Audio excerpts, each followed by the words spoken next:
Hello, dear students. Good morning to all. Today is the lecture number 2 for class 9th and chapter is the force and law of motion. तो बेटा आज हम बात करेंगे law of motion, Newton's law of motion. बेटा Newton's ने हमें three laws दिए लॉ ऑफ मोशन के लिए। तो सबसे पहले बेटा आता है न्यूटन्स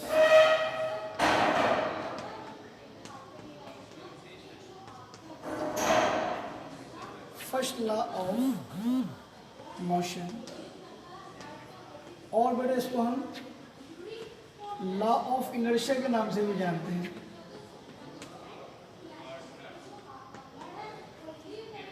और इसको गैलीलियोस लॉ भी कहा जाता है।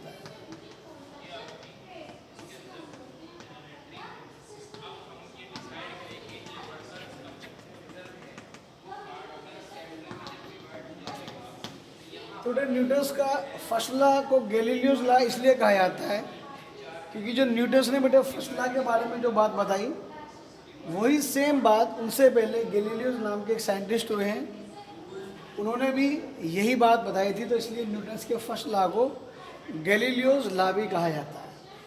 तो बेटे न्यूटन्स के फर्स्ट लॉ में उसने क्या बताया, उसने बताया कि अगर कोई ऑब्जेक्ट रेस्ट में है तो वो रेस्ट में ही रहना चाहता है, और अगर कोई ऑब्जेक्ट मोशन में है तो वो मोशन में ही रहना चाहता है अनटिल एंड अनलेस, मीन्स कि जब तक कि उसके ऊपर कोई भी एक्सटर्नल फोर्स ना लगे। ठीक है ना। तो अगर बेटा हम स्टेटमेंट की बात करते हैं, if a body in rest will remains at rest and if a body in motion then it remains in motion until and unless an external force is applied on it। यानी कि जब तक कि एक फोर्स एक्सटर्नल फोर्स अप्लाई ना हो। तो बेटा ये स्टेटमेंट आप बेटा बुक से भी लिख सकते हैं। तो यानी कि अगर कोई ऑब्जेक्ट रेस्ट में है तब उसके अंदर एक्सेलरेशन 0 है, और कोई ऑब्जेक्ट अगर मोशन में है तो वो यूनिफॉर्म मोशन में ही बना लेना चाहेगा। इट मीन्स अगर उसकी स्पीड 20 मीटर पर सेकंड की है तो 20 मीटर पर सेकंड ही रहेगी।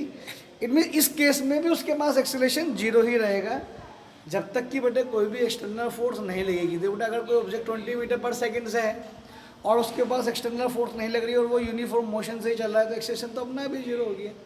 इसी को ही फर्स्ट लॉ ऑफ मोशन कहते हैं। ठीक है ना। तो ये बेटा आपके पास अब लॉ ऑफ इनर्शिया। इनर्शिया कैसी होती है बेटा, इनर्शिया जो है, जो इनर्शिया बेटा वो क्या चीज होती है। ठीक है ना। बेटा इनर्शिया एक बॉडी की वो प्रॉपर्टी है, इनर्शिया एक बॉडी की वो प्रॉपर्टी है जिससे कि वो अपने चेंज में होने का अपोज करता है। तो वो जो उसकी अपोज करने की जो नेचर होती है उसी को ही हम इनर्शिया कहते हैं। ठीक है ना। देखो जैसे क्या कहते हैं बेटा, inertia is that property of a body due to which it resist a change in it state of rest और ऑफ यूनिफॉर्म मोशन। यानी कि इनर्शिया एक वो प्रॉपर्टी है जो चेंज में होने का अपोज करती है। चाहे वो रेस्ट में तो रेस्ट में रहना चाहेगी, आप रेस्ट से उसको मोशन में लाओगे तो उसको वो अपोज करेगी। अगर कोई ऑब्जेक्ट मोशन में, आप मोशन में से उसको रोकोगे, उसको रेस्ट में लेना चाहोगे तो वो उसका भी अपोज करेगी। वास्तव में बेटा यही रेजिस्टेंस की प्रॉपर्टी, यही अपोजिशन की प्रॉपर्टी उसकी इनर्शिया कहलाती है। तो इनर्शिया जो होता है, inertia is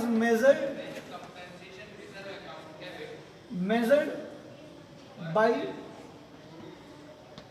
mass of the object, that is जो इनर्शिया है, जो आपके पास इनर्शिया है, it is directly proportional to the mass of object. यानी कि बेटा देखो, अगर किस ऑब्जेक्ट का मास जितना ज़्यादा होगा 100% बेटा उसका इनर्शिया उतना ही ज़्यादा होगा, मीन्स वो अपोजिशन उतना ही ऑफर्ड करेगा।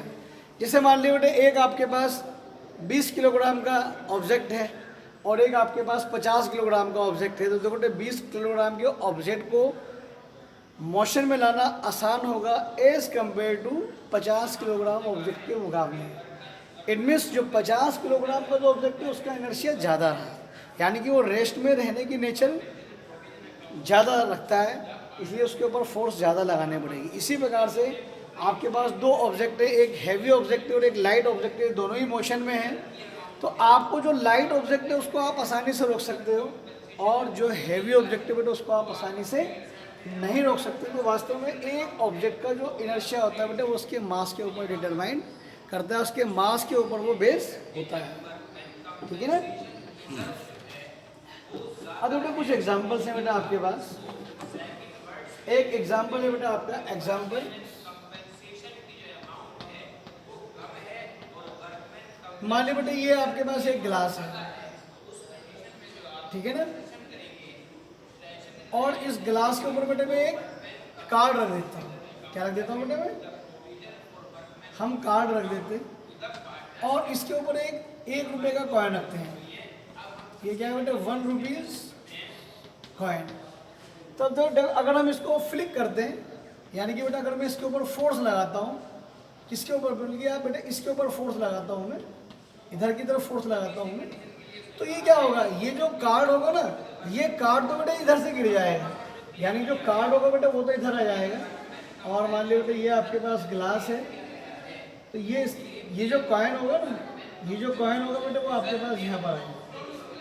कारण ये तो बेटा ये हो गया बेटा आपके पास कार्ड। अब बेटा कार्ड जो है उसका मास कम है तो इसका इनर्शिया कम है, जो कॉइन है उसका इनर्शिया ज़्यादा है। तो जैसे मैंने फ्लिक करा, फोर्स करा, तो कार्ड तो आपके पास रिमूव हो गया क्योंकि उसका इनर्शिया कम है, लेकिन कॉइन का मास ज़्यादा है तो उसका इनर्शिया ज़्यादा है, इसमें से बेटे वो कॉइन आपके पास ग्लास के अंदर आ जाता है।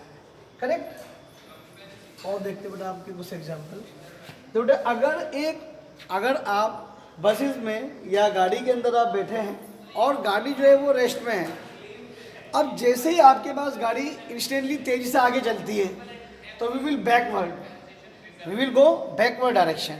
हम क्या होंगे बेटा? हम पीछे की तरफ गिर जाते हैं, कारण कि हम जो है बेटा वो रेस्ट में हैं, हमारी बॉडी रेस्ट में रहना चाहती है, लेकिन जो गाड़ी है वो आगे गई तो हमारी बॉडी तो बेटा रेस्ट में रहना चाहती है ना, तो हम क्या करते हैं बेटा? पीछे की तरफ गिर जाते हैं। इन द सिमिलर वे, अगर आप गाड़ी में मोशन में हैं और एक ड्राइवर सडनली ब्रेक लगाता है, तो ब्रेक लगाने के बाद क्या होता है? हमारी जो बॉडी होती है वो आगे आ जाती है, आगे झटका लगता है, कारण क्योंकि बेटा गाड़ी तो आपके पास मोशन में है, लेकिन जो हमारा जो बॉडी होती है वो भी उसी स्पीड से चल रही है, तो गाड़ी तो इंस्टेंटली रुक जाती है, लेकिन but because of inertia of motion हमारा जो ऑब्जेक्ट हम जो होते हैं बेटा वो आगे चलना चाहते हैं, तो we will go in forward direction. Correct. In the similar way, अगर मान लीजिए बेटे पेड़ है, आम भी लग रही है, ये फल लग रहा है, अगर उसको शकन करते हैं विग्रेसली, मीन्स जोर से हम उसको हिलाते हैं, जब हम जोर से उसको हिलाते हैं तो फल टूट कर नीचे आ जाता है, कारण क्योंकि जो पेड़ है कि पर जो फल लगा है वो बेटे रेस्ट में रहना चाहता है, लेकिन हमने विग्रेसली शकन करा, हिलाया उसको, तो ड्यू टू इनर्शिया जो आम होता है वो रेस्ट में रहना चाहता है, तो उसके ऊपर फोर्स लगने की वजह से बेटे वो नीचे आ जाता है। इन द सिमिलर वे, अगर आपके पास कोई खाट है या आपके पास कोई चादर है तो बेटा उसको झटकते हैं तो उसके अंदर से धूल मट्टी सारी की सारी अलग हो जाती है। कारण क्या है बेटे इसका? क्योंकि जब हम उसको झटकते हैं तो जो डस्ट पार्टिकल है तो वो तो बेटे रेस्ट में रहना चाहते हैं, लेकिन कारपेट हमारा पास जो होता है वो मोशन में जाता है और डस्ट पार्टिकल उसके अंदर से रिमूव हो जाता है। This is about all from Newton's first law of motion. तो बेटा आपको ये पढ़ना है। नेक्स्ट लेक्चर बेटे मैं आपको मोमेंटम के बारे में बताऊंगा।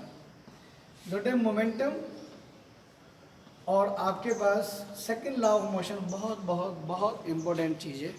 ओके बेटा, थैंक यू बेटा, आज का लेक्चर